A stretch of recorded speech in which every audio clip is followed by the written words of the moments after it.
Room 237 is a Jumperscape audio production. You're a long way from home, stranger. But you are not alone. Join us in Room 237.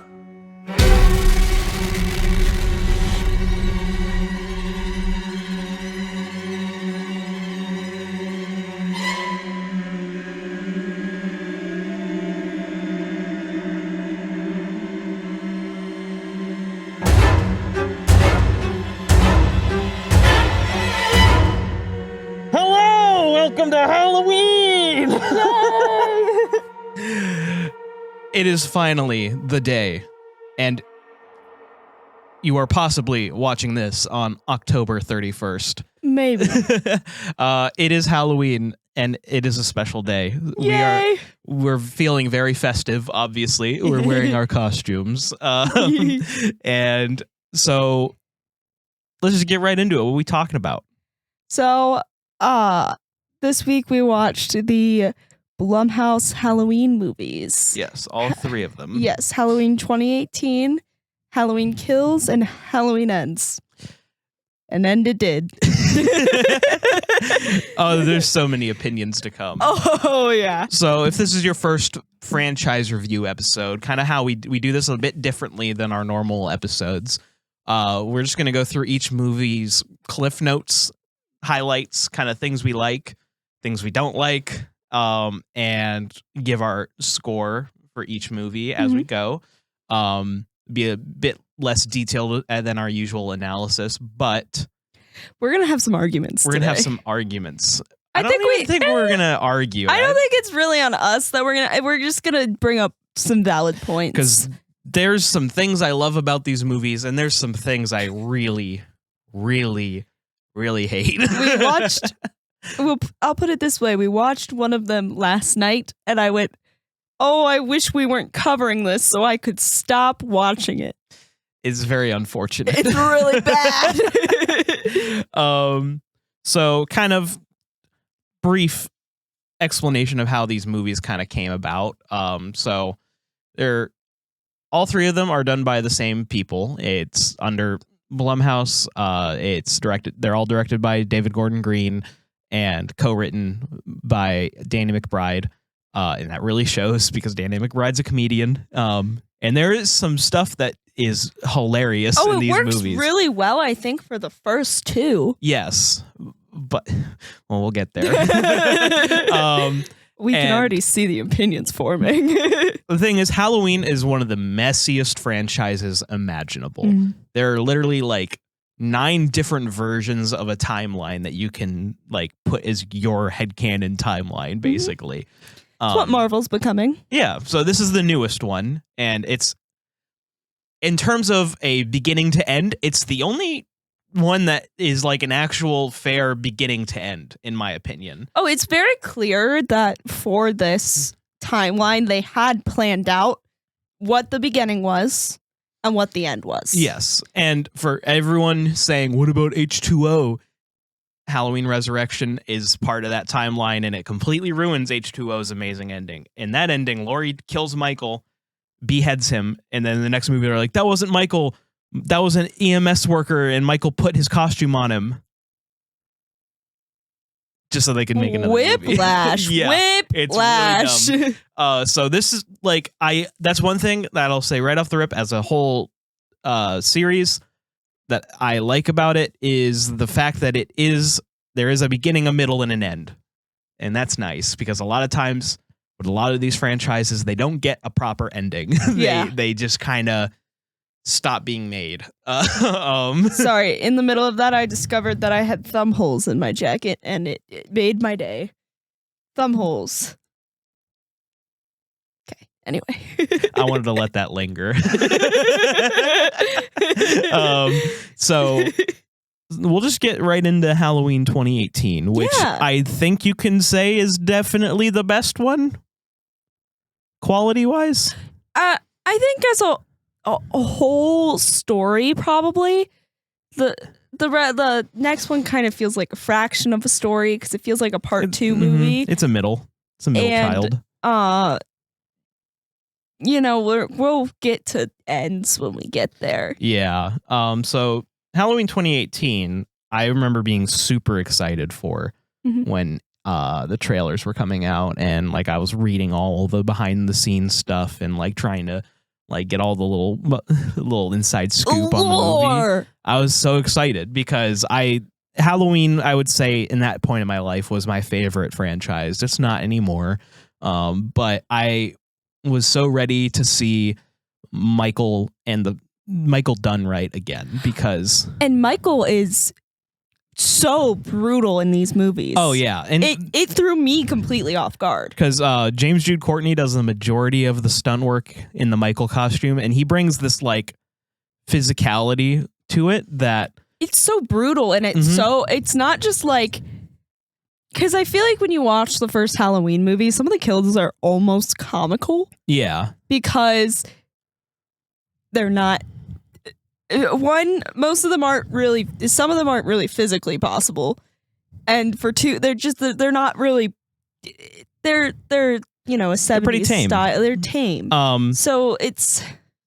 I would say the thing is, though, they do a good job of recreating what works with Michael. Yes. Because James Jude Courtney, he moves like Michael. Oh 'Cause my gosh, The yes. thing is, you haven't seen the rest of the slop that is the rest of the Halloween No. sequels. I haven't. I've only Um, seen Halloween and then this timeline. Yes.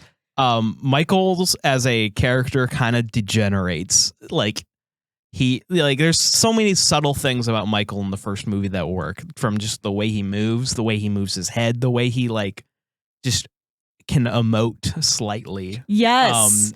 And there's just a threatening presence about him. Like him just appearing in the back of shots is, and I will say for this series, very well done. They don't always have the sting there, and you're like, what was that in the back of it's Michael. Yeah. Like it's great. I really love it. And that leads me into my next thing that I like about this franchise: soundtrack. The Halloween style of soundtrack falls off so hard through the rest of the franchise until this point. It brings back that sting. It feels these movies soundtrack wise took like their own like mix on John Carpenter's original score, and it they feels didn't like change it. And that's the thing. It feels like a update Yes. of that soundtrack. Yes. Because it really is effective in that way. Mhm. Because it the first thing that jumps out to me is some of the unique ways they make new sounds, like that Michael, whenever they get a big imposing shot of Michael, you have that sound. That is a violin bow being strung against a electric guitar. That's smart. That's very smart. I like that. The thing is, that's the thing. You're like, oh man, who would I give credit for this? Surprise, John Carpenter, his son Cody Carpenter, I did and see him his credited. godson. I forget his godson's name, but the three of them made the soundtrack together. That's so cool. This was John it's Carpenter's a family project. Oh, the whole series was John Carpenter's like return to the franchise in a way. Like obviously he didn't creatively have much to do with it. I believe he served as a executive producer, but executive producer doesn't really mean much in terms of you threw money at it. you throw money at it and probably have some input. Like I mean, Jamie Lee was an EP on these movies as well. And it also depends. An EP, depending on who the person is, does different things. Like they'll show up on set and make decisions sometimes, depending on who it is. Yeah. Or some EPs will literally just throw money at a project because they want it to happen and not touch it ever again. Yeah. And we'll get there when we get there. But I know for a fact, I'm not sure about Kills in 2018, but I know for a fact Jamie Lee Curtis was a EP on Ends and had a lot of input on how her character was going to be in that movie. That's why it might seem a little jarring that she's so different in that movie compared to the first two.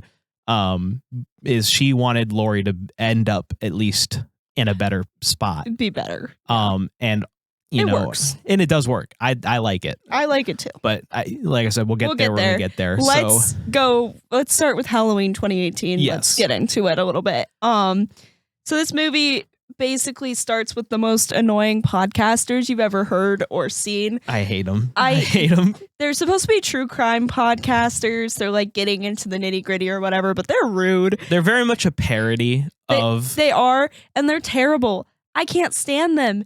And basically, what we find out is Michael's been in the asylum for 40 years, and they're basically egging him on. He's like, "The mask, Michael, the mask." I'm Say like, something. I'm like, okay, we do find out that Michael does have like a personal connection to the mask, but like when he was doing it, I was like, Michael doesn't give a flying fuck about the mask. Yeah. Like he just wears that to cover his face. And I the thing is, and I'm happy they did do it because I do actually like that aspect of the character of him wanting that mask in particular.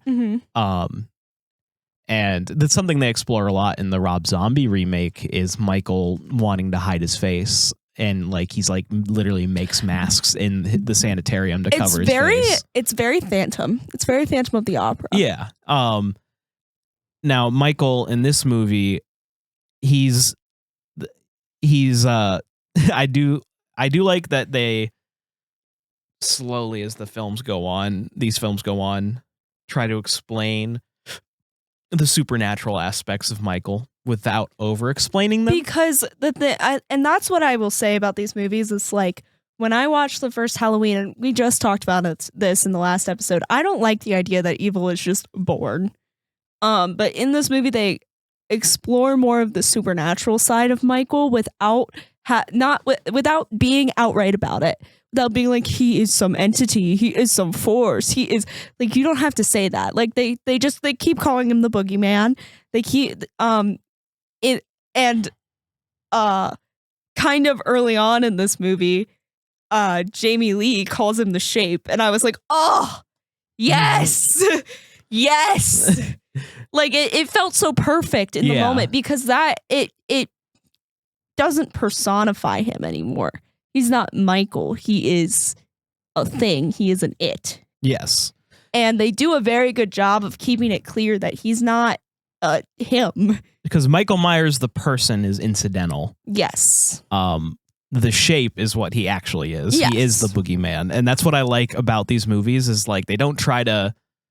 They don't humanize him. Yeah, they don't. Because, and I think there's an interesting take to have with that. That's what Rob Zombie tried to do is he tried to, do a whole broken home thing with Michael. The first 40 minutes are Michael as a kid. That's of the cool. remake. And it is cool. We haven't watched the Rob Zombie ones I have, yet. but she hasn't. I have not. But I think that and sorry since you haven't seen it, but when comparing 2018 to something, my brain immediately compares it to the remake because I think they do try to do similar things. At least with how Michael's presented, especially with the physicality, because Michael's brutal in the Rob Zombie movies as well. Sure. Which is like I wouldn't expect anything less. And I don't know why I didn't expect him to be brutal. I think I was just expecting to see, a Halloween movie. Yes. So in my brain, that's a 70s slasher movie. And 70s slasher movies, I mean, the effects aren't what they are today. Yes. And the kills aren't as brutal. But Michael is just a killer. And I think that also adds to the Michael is just an it thing. Yes. Because in the original, he's a killer, but he's still just it doesn't feel like he's and I think that part of that comes from our modern lens. Yeah. Looking back, because at the time, it was that shocking. was brutal and Yes. that was shocking. But to me, seeing him just go and kill. Because that's all he knows. That's all he cares. That's all he wants. So basically, essentially, just to wrap out my start of going through the plot, he escapes. Shocker. That would be quite the movie if he didn't escape.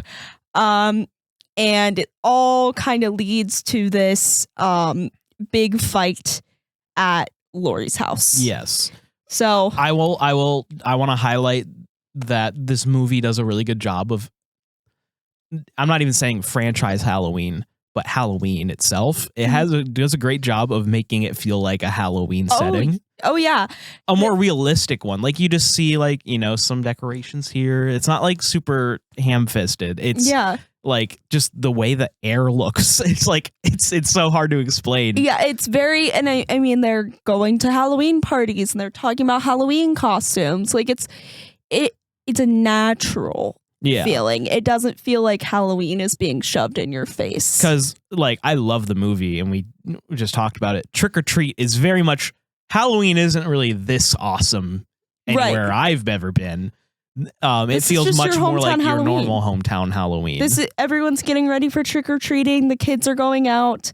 Parents are apparently going all to the same Halloween freaking party again. Same problem as the original, Like, all the parents are always gone. But yeah. And another aspect I really want to talk about when we're talking about this movie is Laurie. I think she is like, I mean, it's her and Michael. They're the reasons this movie exists. Yes. They are the focus. And she is just like, she is doing very terribly. And we see that she's like become like this kind of weirdly like emotionally abusive mother. Yes. And she's prepared her daughter to have this fight with Michael for her entire life. And that's one thing I love. That's one decision I love about these movies is what they do with Laurie is have like it's a perfect example of subverting the audience's expectations. Oh yeah, absolutely. Because Laurie has been convinced Michael's going to come for her specifically. Yeah. For 40 years. And that they have this connection. And everyone around her also thinks that they have this connection, including Michael's doctor. Yes. Dr. Sartain, who's an interesting character. I think he's straight up just a device to get Michael to Laurie. Yes. But a little dumb having evil Dr. Loomis, but especially when he puts the mask on, like it's like but it works because it's comical. It is kind of like the comedy in it works. Though. I think it is. I mean, when you work with something that's like when you're trying to make your comedy kind of like under the radar like that, it works really, really well. I think that whole sequence between Michael and him is funny. And it's funny in a way that's not like outright everybody start laughing right here, but it's funny in a way that you kind of chuckle to yourself and you're like, this is funny, but I'm also uncomfortable. Yeah. I think it's really well done, quite frankly. I see me. And I think it was to cover up the fact that the character was kind of, Yeah. Like they were like, if we make a joke out of it, it's not that bad. Because I feel like Sartain putting the mask on was, it's played so earnestly. Like it's played so much like it's supposed to be scary. It plays a jump scare effect when he gets up and everything. Mm-hmm. But I just remember being in the theater and people laughed. Yeah. And I was like, I don't know. I feel like part of the earnestness is part of the joke, Yeah. That's fair. That's There's fair. I just never looked at it that way. Yeah. But so Sartain drives Michael right to Laurie's doorstep. And what's this Michael to do besides go, people over there, and keeps going that way? Yeah. Because he's driven just to kill. Yes. So this movie ends with the Strode family in shambles. There's Laurie, her daughter Karen, who is like the opposite of Laurie at this point. Yeah. Happy, already wearing a Christmas sweater. Like she's played by Judy Greer, who like is amazing. I love Judy Greer. Yeah, she did a great job. And Allison, who, blanking on her actress's name, my mistake, who's granddaughter, and they are in shambles.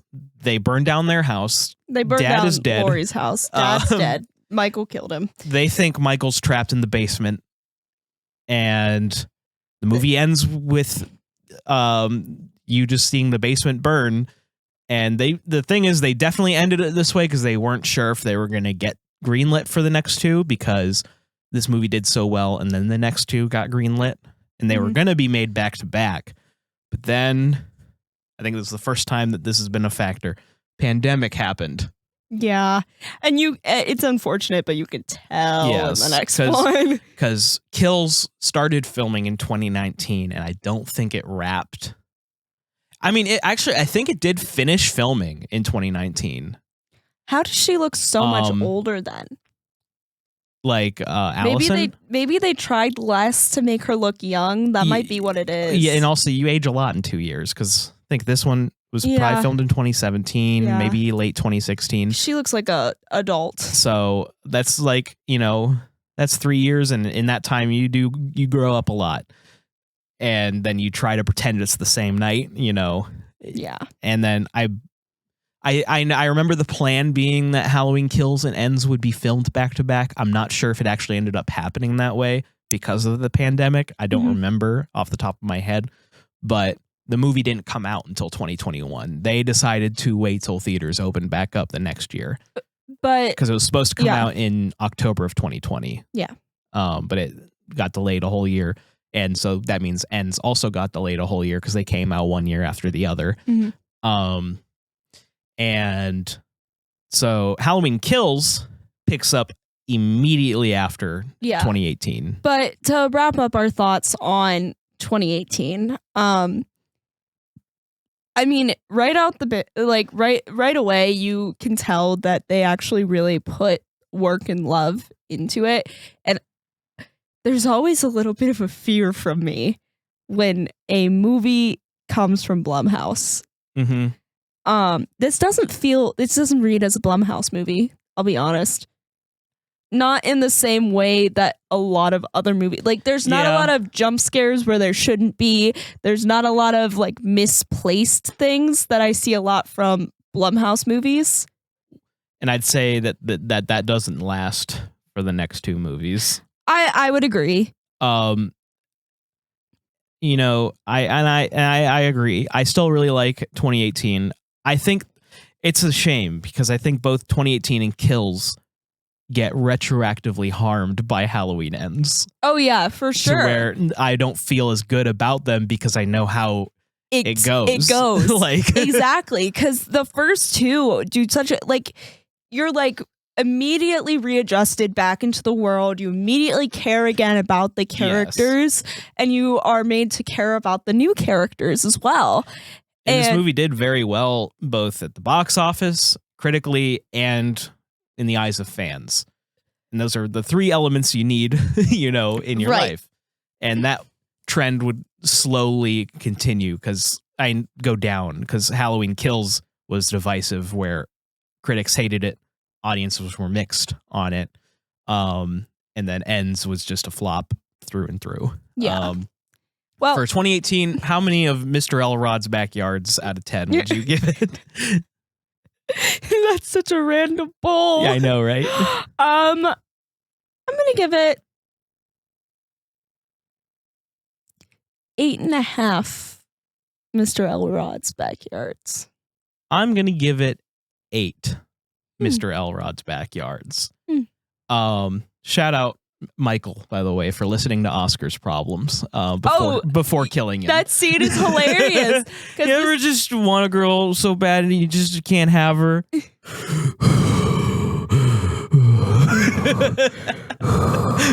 He's just listening.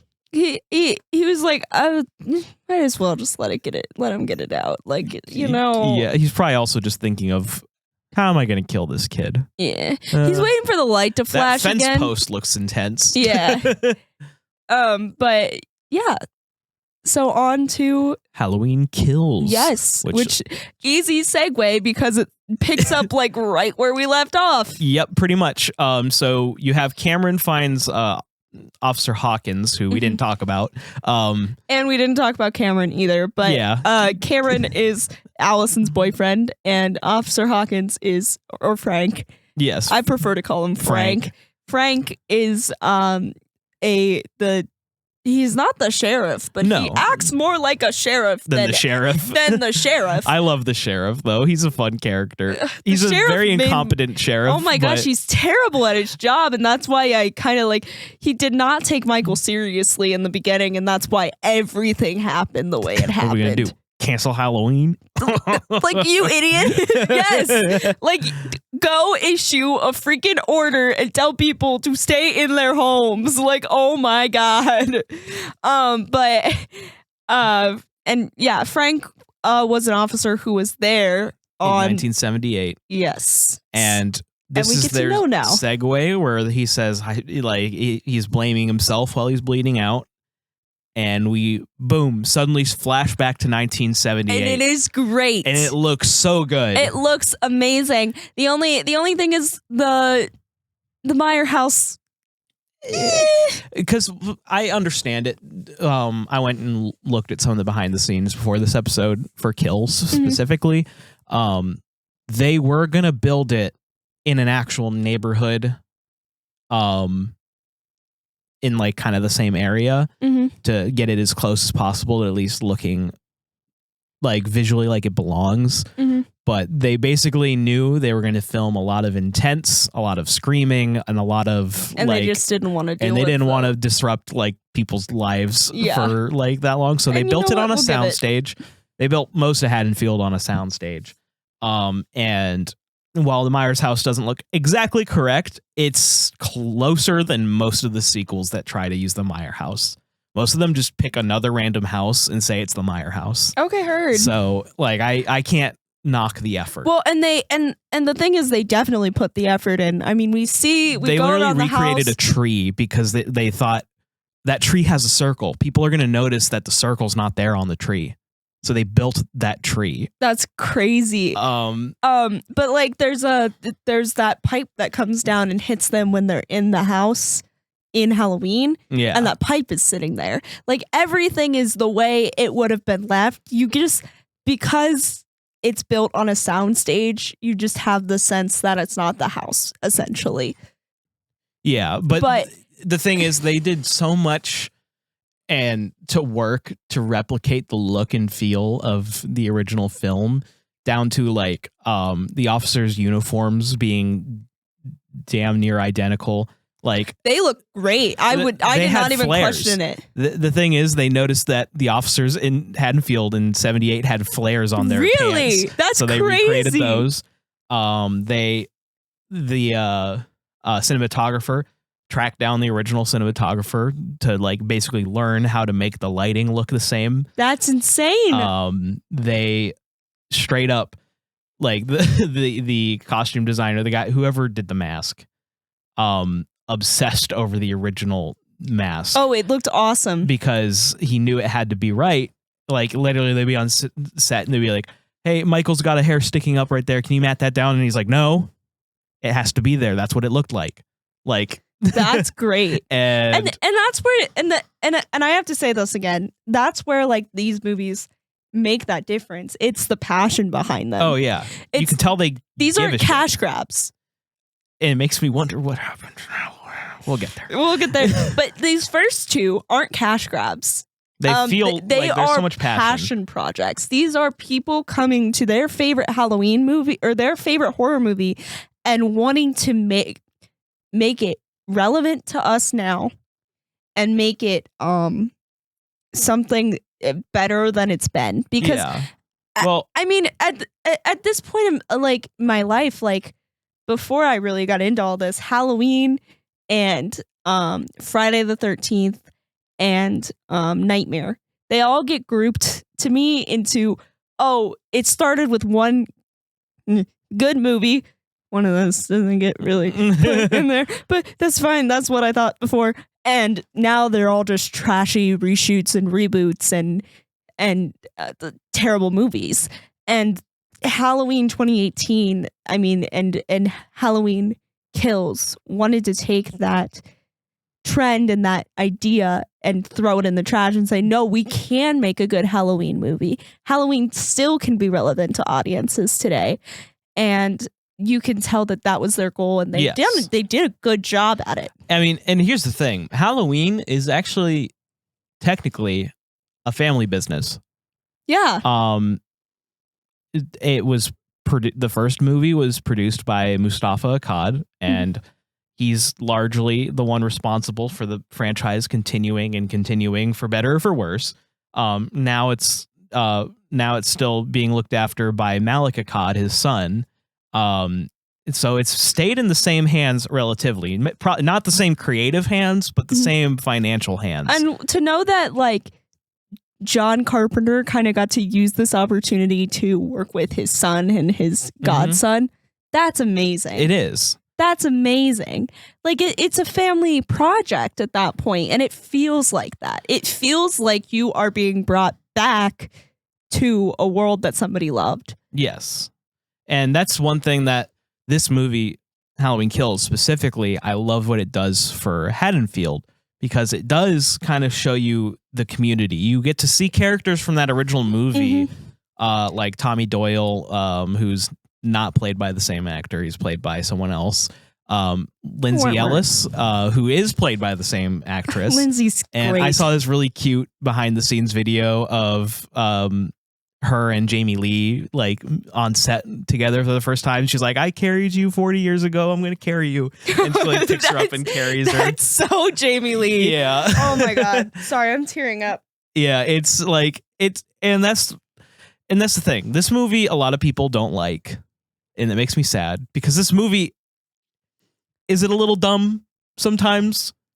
Yes. But I like it. I love the idea of it. And I love how they took it. But while we're talking about Old Haddonfield, I do want to talk about there's another officer, I don't remember who it was, that Frank is with and he's talking to throughout this, and he then accidentally kills him. Yeah, he accidentally shoots him. And I want to talk about this next appearance. But this guy says, you know, he feels conflicted about it because he's the same age as Michael.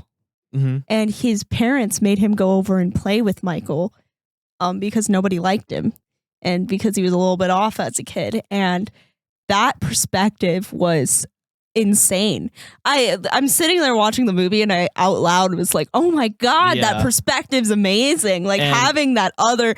They do such a good job of, this is a small town. Yes, like Michael. Everybody was knows someone who, like, people knew who Michael was as a kid. Yeah. Like, and I like that he's like, yeah, I would go over and he would just, he wouldn't want to do anything. He wouldn't want to play. He would just go and stare out his sister's window. Like, yeah. And I just feel like it really amplifies the idea that this is a small town. This is not like Michael's not a legend in the original, you know, Halloween kind of way. Yeah. Just because he killed his sister. Like, oh, somebody killed their sister over here. Like, no, this is a kid that a whole bunch of people were in school with, and the family all knew the family, and they all knew Judith, and they all knew everybody. And this event affected this small town a lot. And it just, I like that perspective and the responsibility they took to show that perspective. Yes, everything. And you said that. And that does eventually lead into, you know, Michael attacks them in his home when they're looking at it. We do unfortunately see the dog that Michael killed and ate. I think that confirms that Loomis wasn't being like metaphorical with the whole he got hungry. Yeah. Like, he literally got hungry. He did get hungry. He ate the dog. And Frank accidentally shoots his partner. And Michael gets out, but he's surrounded outside, and Loomis comes in. And this was freaky when I first saw the movie. I thought it was like a weird deep fake thing the first time I saw it. I thought they did like a little de-age or something, you know, because he looks just like him. Doesn't sound too much like him, and it's kind of weird because the guy who did the voiceover was the same guy who did that voice of Loomis in 2018. Oh, really? Like, but maybe I think it's because he was talking a bit more calmly. He could do the impression better. Yeah. But so this was their construction coordinator. It's so or wild. Their construction supervisor, basically. They just looked at him and they're like, yo, he looks like Donald Pleasance.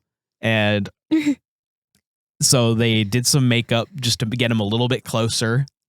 And he looks like, I saw some behind the scenes like stills of him like in makeup.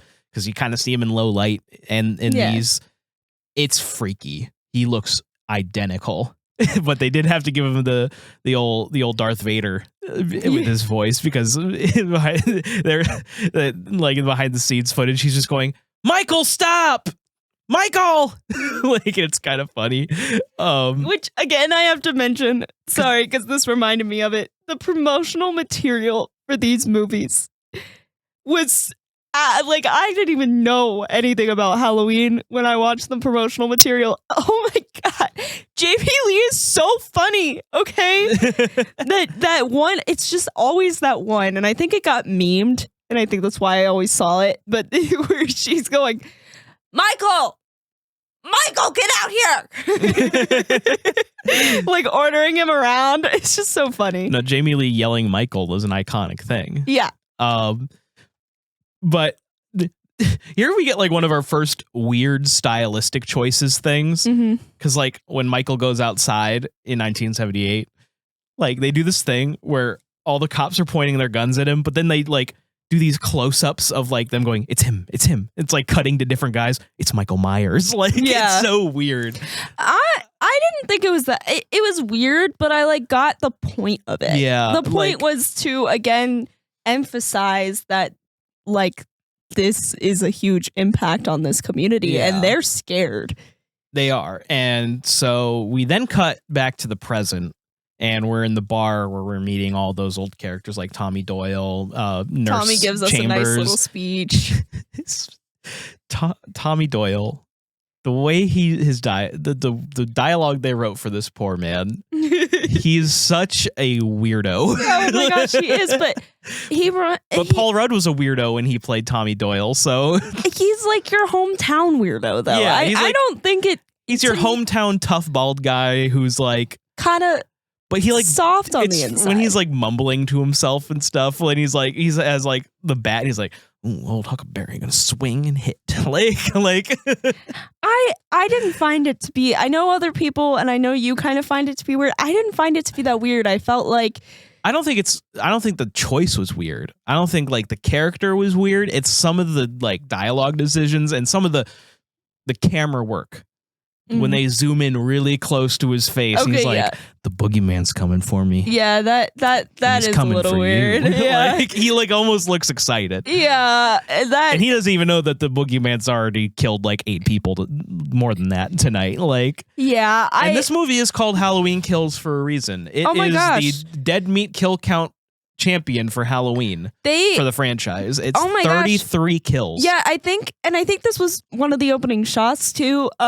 Michael did get out of that fire. Yes. because the local authorities responded to the fire, and he murdered every single first responder. Yeah, cool. Because Terribly. it comes after the bar scene, because Yeah. he ends it with a toast to Laurie Strode, wherever you are, and it cuts to Laurie bleeding in the back. Yeah, of the truck. bleeding out. And Michael, that scene is so good because Michael, the way it's this big action scene in front of what is definitely a real burning building. Oh yeah, for real. So I imagine they didn't have long to shoot it. No. And Michael just tears through an entire fire crew The one with a Halligan. Thank you to my firefighter friends for telling me it's a Halligan over and over again. one thing the one camera work thing I do have issue with is the inside of the mask shot, not Michael's mask, inside of the firefighter's mask. It doesn't look that good. I like it. I don't love it. I like it when it's on the ground and we're watching him kill all the other ones. When it's the first one where he hits You don't like the Halligan going through like it doesn't that? look good. It doesn't look good. So I don't think it worked because it didn't look super uber realistic to me. Nitpick. Okay, well, you've been nitpicking the camera shots this whole time, so I thought, I can throw mine in. I did it because Isn't this an opinion podcast? Yeah. Let me have my opinion. well, I nitpicked because Tommy Doyle made me feel uncomfortable. Okay.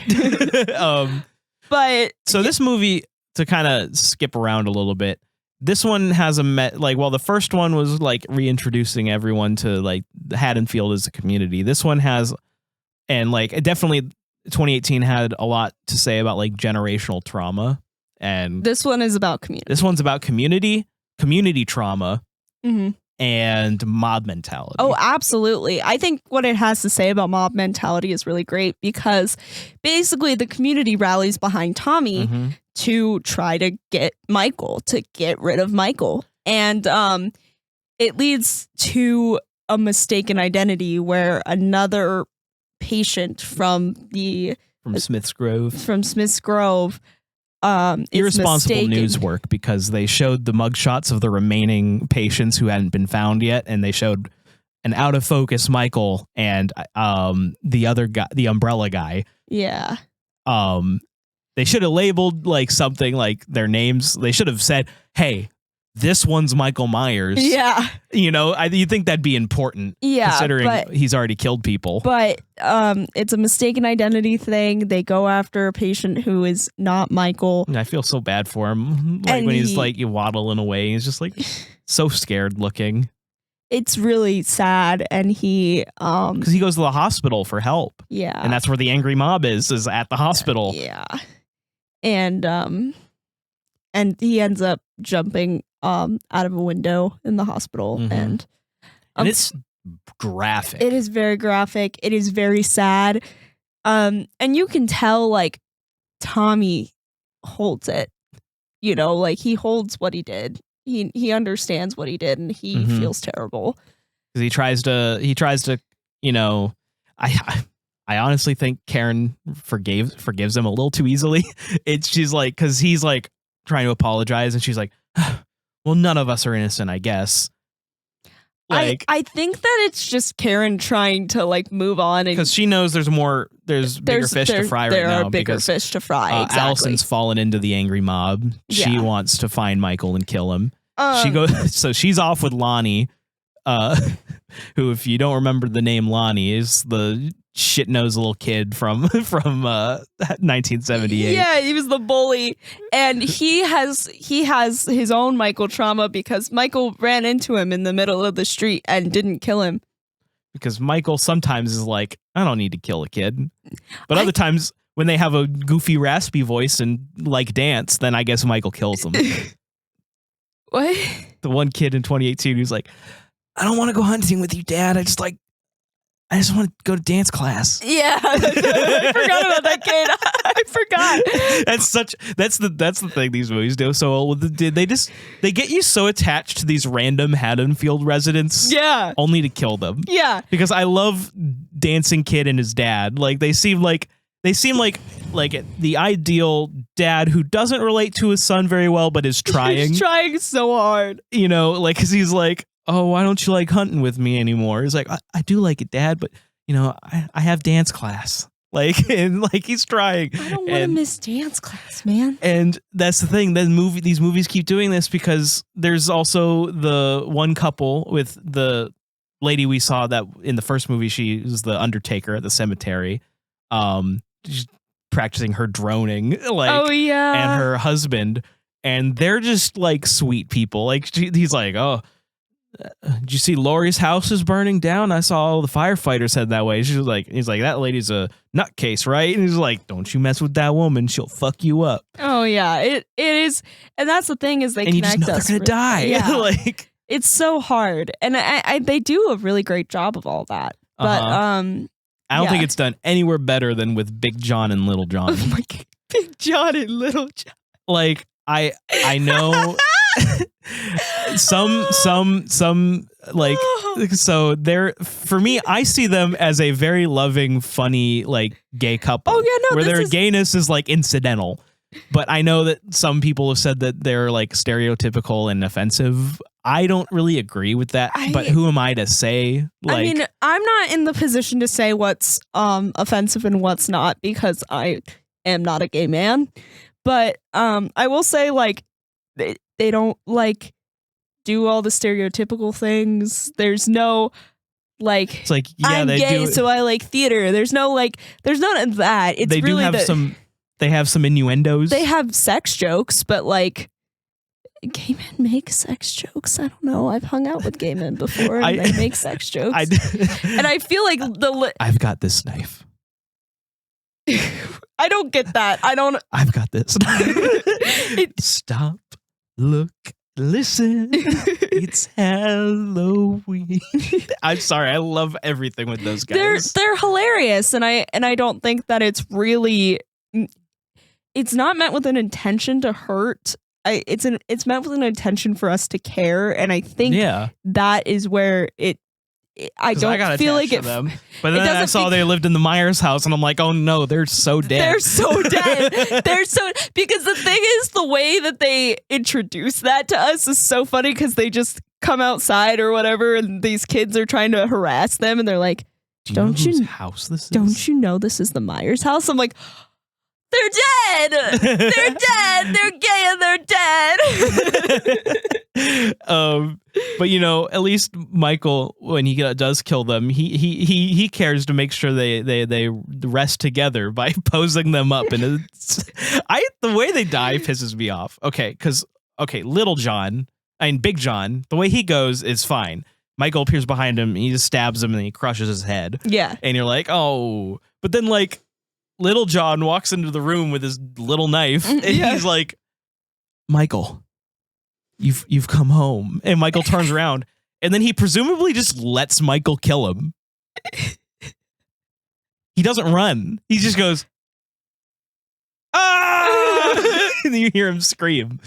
That's what I mean. Fight or flight. There are so many people in this movie that are just, they make dumb decisions. Like, the car full of Nurse Chambers, Lindsay, and the doctor and the nurse, where they do that funny gag where they're in their Halloween costumes. She's like, I'm a doctor, he's a nurse. Yeah, it's so funny. and someone goes, oh right, of course. And they all make dumb decisions. They're so stupid. The Nurse only person Chambers who's smart wasting is a bunch of bullets, and then having a one-liner at Michael, this is for Dr. Loomis. Click. And what was for Dr. Loomis? He presumably died of natural causes. Huh? And so she just gets stabbed, and then what's-his-face just sits in the back of the truck and lets himself get stabbed in the eye. No, they're just that whole scene is dumb. Yeah. The only person in that car who had any sort of wits about them was Lindsay. Yeah. Well, let's not I want to talk about the doctor lady. She has a fucking Desert Eagle, and she starts taking shots at Michael, and you're like, yeah, shoot him. But then she approaches him and keeps shooting, and then Michael kicks the door, it knocks her hand, and she shoots herself. It's so funny. It's actually really comical. It's really good, honestly. It is really good. But they're stupid. They're just dumb. Lindsay runs and hides. And then smartly. Michael, this is where I can't tell if they did this on purpose because of the meme, or if it was just like, oh, this is nice and idyllic. Let's just do this here. Michael stands on a bridge that looks kind of like the bridge from Monet's Lily Pads, and is looking for Lindsay. Lindsay's hiding on the banks there, and you're like, is this because of that meme thing where we put Michael Myers into Monet paintings? Is this what this is? T-shirt. I probably worn it on an episode before. You probably have, and that's probably why I immediately recognized it. Yeah, but is it referencing the meme? I hope it's referencing the meme. Probably, maybe not. I hope it is. If y'all are listening, tell me. So in this movie, there's one thing I hate that Laurie is just kind of sidelined for this whole movie. She's just in the hospital. Yeah. But she has some cute little scenes with Frank. And there's because Frank's alive. And Frank's adorable because he kind of had a crush on her, but he never made a move because he knew that she was into Ben Tramer. Ben Tramer, which is a whole plot point in the first movie, which I love. That's so adorable. Yeah. He's like, well, I didn't make a move because I knew you had you had eyes for Ben Tramer, and you're like, oh, wonder what Ben Tramer's up to. That's so cute. Ben Tramer's probably dead. I want to say his Halloween 2 death is still canon. I need to just show you that clip. Okay, because it is so funny. But anyway, it all kind of culminates with the angry mob coming after. Well, it all kind of culminates with Cameron, his dad, Lonnie. and Allison trying to approach Michael at the Yes. Myers house. Yeah. Because I like that Lonnie like basically figures out Michael's behavior. He's like, see, he's going a straight line to his house. That's what he does. He leaves, he stalks, he kills, he goes home. That's all he wants. And that is an important plot point of this movie. It's that Michael is not Michael's not connected to Lori. Yes. And they make it very, very this is one thing that they like explain out to the audience, because I think they didn't think they'd get the gist of it. Yes. Because Michael's not connected to Lori.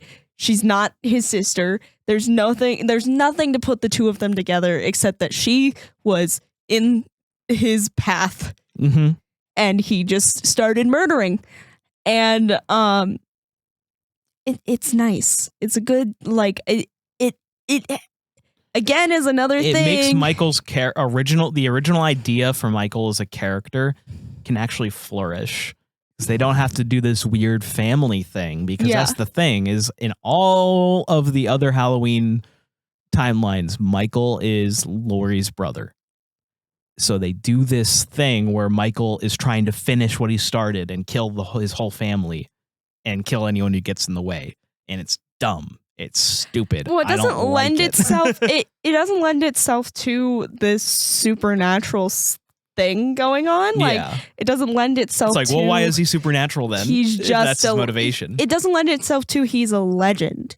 He is the living embodiment of a legend. He kills and he stalks and he grows more powerful with the fear of himself. Yes. Like we get this image basically throughout this movie that as that angry mob grows more powerful and more angry and more fearful, Michael's also growing more powerful.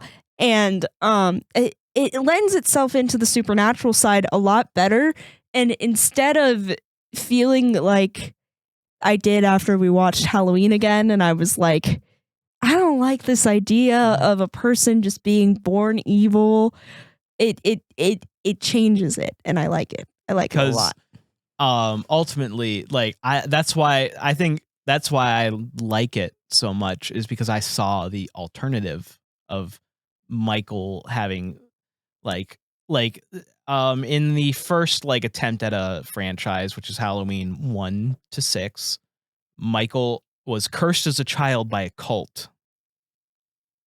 That's why he's like that. Kind of works out with what And I don't like it. I liked the original vision that John Carpenter had of Michael is more of a force. Yeah, He's an embodiment of evil. I liked that Loomis's assessment of Michael is validated further. You could say it's validated in the first movie, but it's validated further with the Blumhouse movies, where Michael is all the things that Loomis already said he was. That there's just nothing left. There's nothing behind his eyes. He's looking past you. He's looking at what he's gonna do next. Yeah. That's all. He's an animal. It's instinct. It's straight instinct to kill and go home. Yes. And Michael, he kills Lonnie, somehow stuffs him in the attic really fast. Yeah. Brutally kills Cameron. Oh, He slams this kid's neck into a banister, just starts tossing him around, and then starts coming down the stairs because Allison's beckoning it and screaming, "Come get me!" And he takes a second and stops, just goes, oh God. and It almost felt like a little overkill for Michael. maybe. Because the thing is that he kills and doesn't care, and it does feel a little bit more like he cared that she was scared, I guess. And I guess that don't lends think I itself took it that into way. that. I took it but- as he's walking by and notices he's still breathing and just goes real fast. Yeah, and I mean, it could be taken either way. It did feel a little bit like overkill, but that it's not an important point to me. Because but then he goes to kill Allison, and Mama Bear comes out of nowhere with the pitchfork. Yes. And this is what I mean by like sometimes they just make decisions that make me mad. She throws the pitchfork and takes his mask off to like lure him out. Why don't you just keep going to town with the pitchfork? Right. Like, double tap, Right. But then Michael gets up and some say, because you can hear him say, give it back. I could not hear that. I hear it sort of. I could not hear it. I'm to be so for real. I was listening so hard with my ears, and I could not hear it. My ears did not pick it up. So I was using my listening he ears. lures him out into an angry mob. Well, and I think it makes more sense when you realize that's what she's doing. Yeah, because the thing is, when she throws away the pitchfork, you're like, what the hell? What are you doing? But she's trying to lure him away to where the mob is. And then we get the most fucking badass moment of all time because he gets surrounded and the music that plays here, it fucking does this ramp up slow-mo of Allison's like theme. And it's just like, it goes so hard. He picks up the mask, he puts it back on, and then he gets his ass beat. And you're like, there's another movie.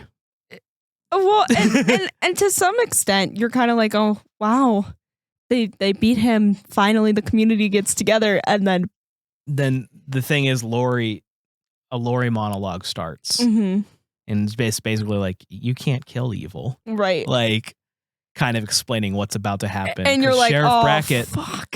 Sheriff Brackett, who's now he was in it. I love him, but he gets to say his line again. The whole it's Halloween, we're all entitled to one good scare. He gets to say it to Michael, and he's gonna go literally execute him in the street, and Michael just slits his throat, and it kind of looks like a weird music video, but he goes through and just slashes up the entire town of people, like the whole angry mob, basically.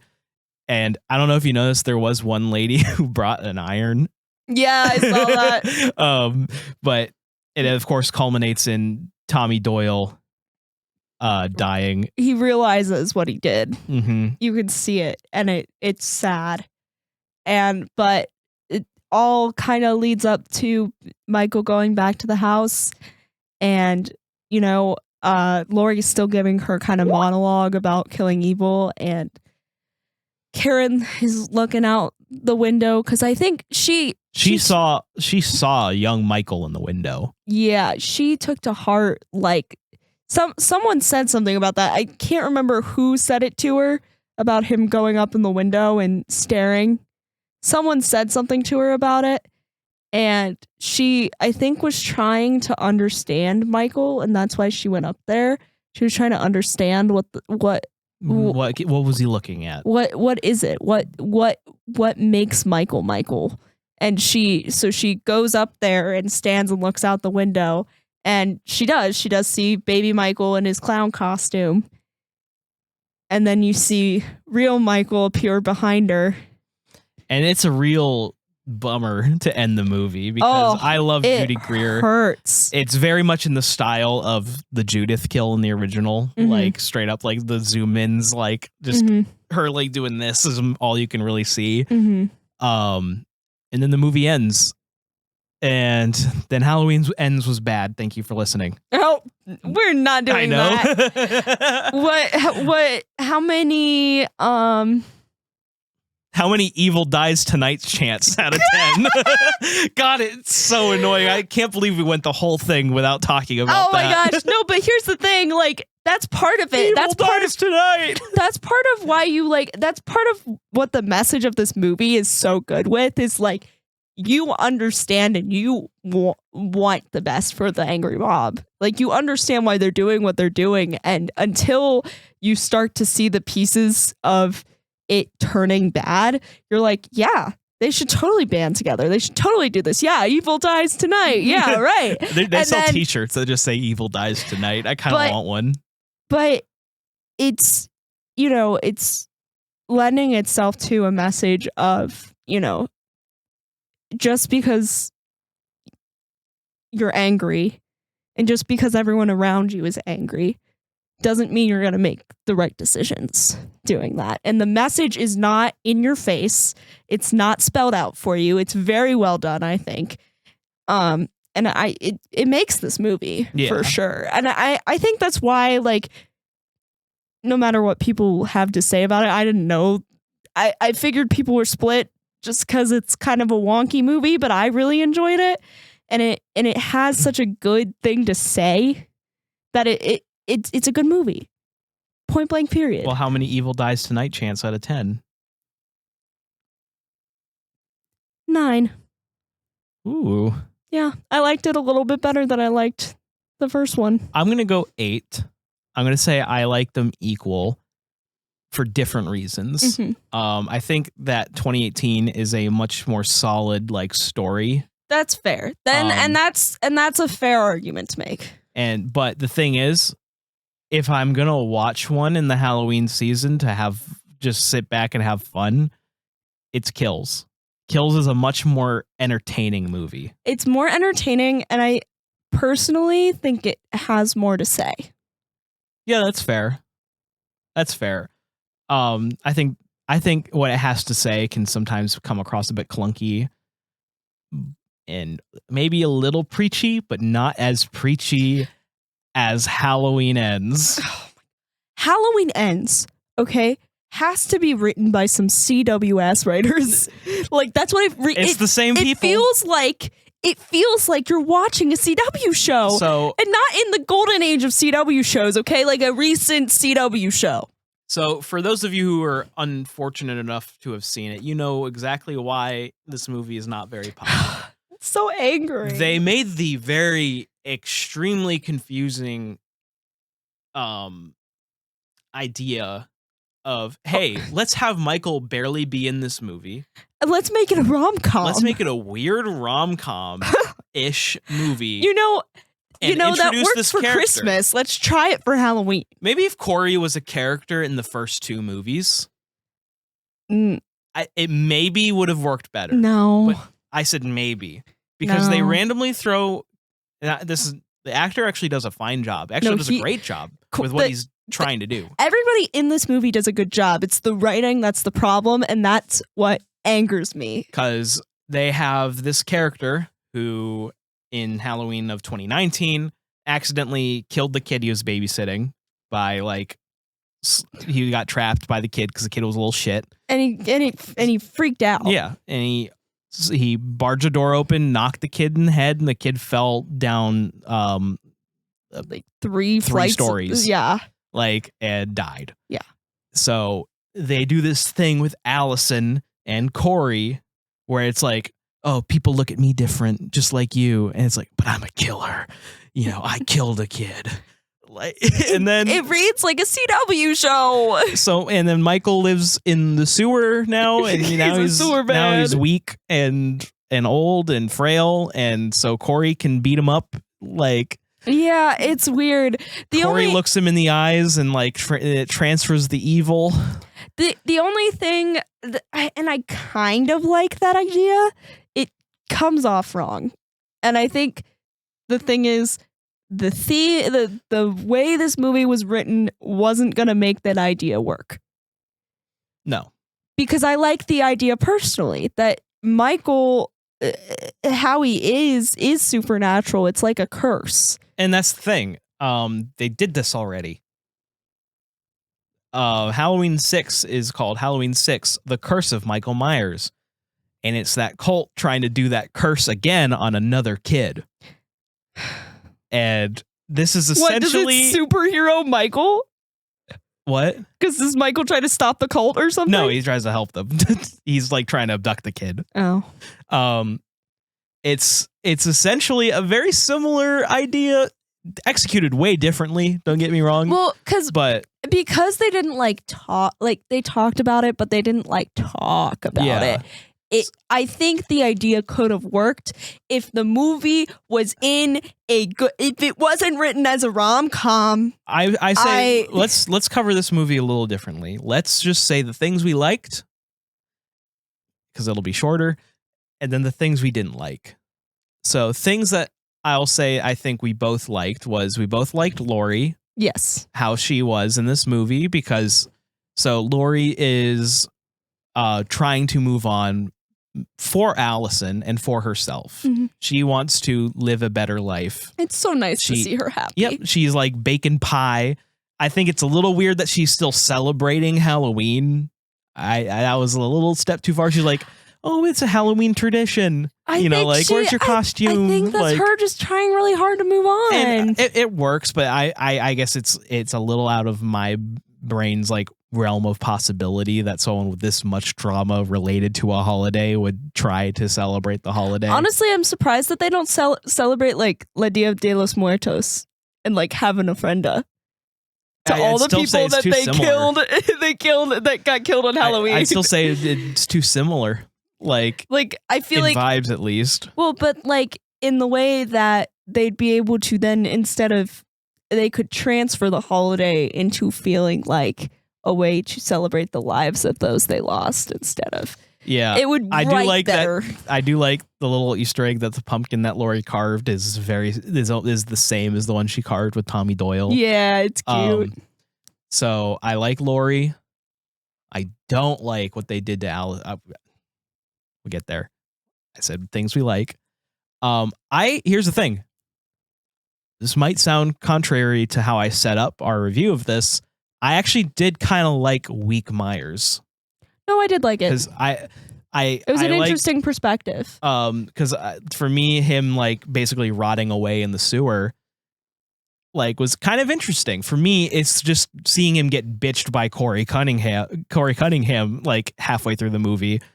Like, where is like, annoying. It's annoying. Like, that's not what I want to see. Like, seeing him like just kind of like like obviously too weak to kill anymore at this point, like at least easily, was interesting. But when like you see like Corey's like, I want your mask, like he just gets in there, like pins him. It's like, yeah, you're just an old man. I'm like, yeah, I don't like that. I don't like it. It took away the mystique, because that's the thing. They did such a good job of building up his mystique in 2018 in Kills, and they kind of tarnish it a little bit in this movie. It comes back a bit at the end when he's clearly like hulking up a little bit, like yeah. But it's a fascinating idea, and again, it's another thing that again could have been better done if the writing for this movie was better. And the writing for this movie was bad. I like the kills. Kills were pretty good. The kills are pretty good. The end is great. And the last thing I'll say that I liked is the ending. The ending is perfect. I hate that I love the ending because it makes the movie it's attached more to, frustrating. The movie it's attached to is so bad. Like when we were done watching the movie, we got in the car and we were talking and stuff, and I was like, I really wish that we could just do an edit where we just tacked on the end of Halloween Ends to the end of Halloween Kills or something, put like a time jump or something, just and then it would be a complete thing, and we'd get the beginning of their idea and their end of their idea, and it'd be perfect. And we wouldn't have to suffer. But so into what I didn't like, everything else. Yeah. Maybe some things I could call myself mixed on. Do you agree with everything I said I liked? Is there anything that you liked that I didn't say? Trying to think.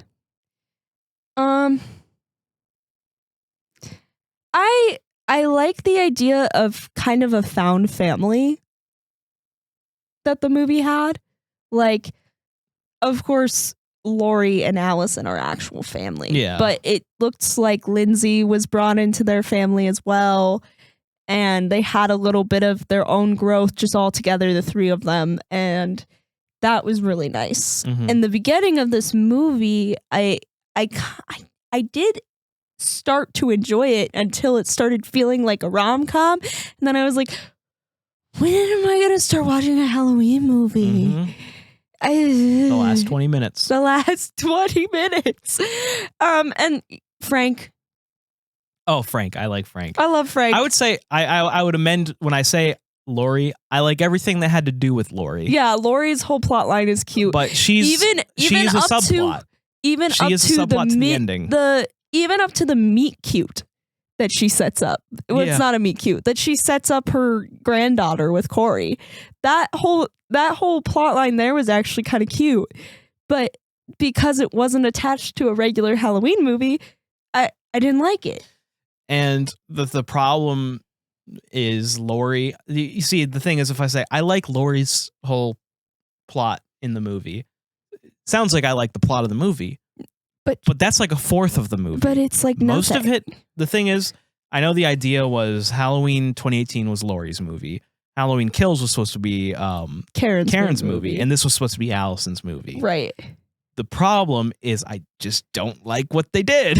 No, it's stupid. And It's like bad. it makes Allison look naive because clearly something's wrong with Corey that you can't fix.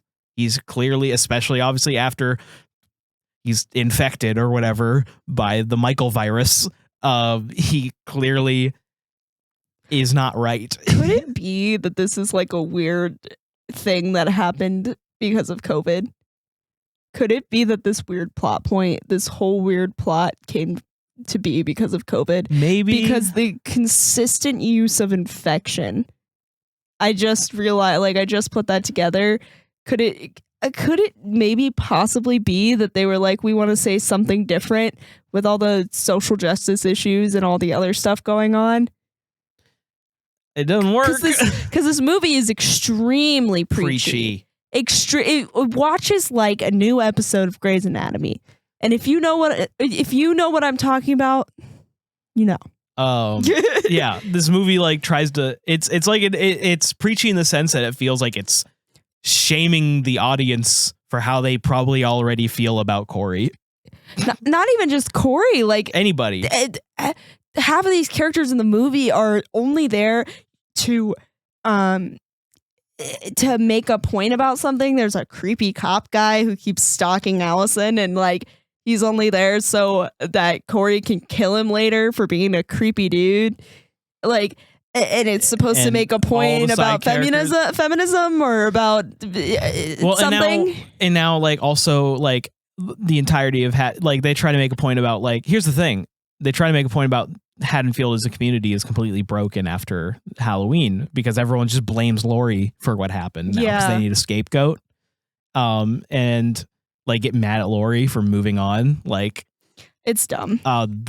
The Undertaker lady who took the light bulb tube is somehow alive and can't talk anymore, and they blame Laurie for it. Yep. And you don't even know your neighbors. Okay, like Jesus. And then like it's confusing. It doesn't make it almost eradicates the messages that they put in the first two, and it makes me mad. I almost wish they just made a short film that was the end of this movie and Because the called end it of the a day. movie is good. It ends with Laurie It's getting actually a one-on-one fight with Michael. She gets him pinned. Michael gets one arm free and is going to choke her. And apparently one of the original endings was they were both going to die in that moment. Oh, that's actually kind of cool. That's an interesting thought. It is interesting. I'm happy they didn't do it. I'm happy they Laurie didn't do lived. it. But Allison comes in and breaks Michael's arm like Cool as fuck. effortlessly. She just comes in. Ah! He's just got osteoporosis now or Yeah. something. And so they straight up like grab his arms and slit his wrists, slit his throat. It's like the first really, time we've seen Michael bleed. like that at least. Yeah. And then like the cops arrive and I like this moment where like there's those cops that are like, this isn't how we do things, and then like the sheriff's like, it is tonight. Like I don't love the parading Michael through the streets. I think I'm talking about the cops saying this is different. That's what I'm talking about. I'm talking about the cops saying like the sheriff saying no, we're killing him. Yeah. But I don't think that the idea of parading Michael through the streets is a good one. I think it's bad. I think it agree. negates the point of the last I think movie. they got high on the visual idea of it, of having Michael get basically like funeral processed. Yes. Because that's what it is. It's a procession. It's a procession. And I think looking at it from that point of view, I like it a little bit better when you look at it as a funeral procession instead of parading your kill through the streets of your town. And they dump him into a like refiner or something, like a I don't know. It's grinder. a meat grinder because they put him in it, so it's a meat grinder it's now. gnarly. Yeah, it is gnarly, but it is the perfect ending to this trilogy. I just wish it wasn't attached to such a shitty movie. Mm-hmm. And honestly, I don't think I have anything else I really have to say about Halloween Ends besides it's a very bad disappointing movie. It's a bad movie with a great ending. I remember leaving the theater just so. I was like, that's the thing. That's what makes it so confusing. There's not many movies out there that you're satisfied with the ending but hate the whole movie. And I think that's what makes it so much worse is because if the whole movie was bad, you could just write it off. Mm-hmm. But because the ending is good, you know that something happened somewhere in the process where someone just wasn't thinking right.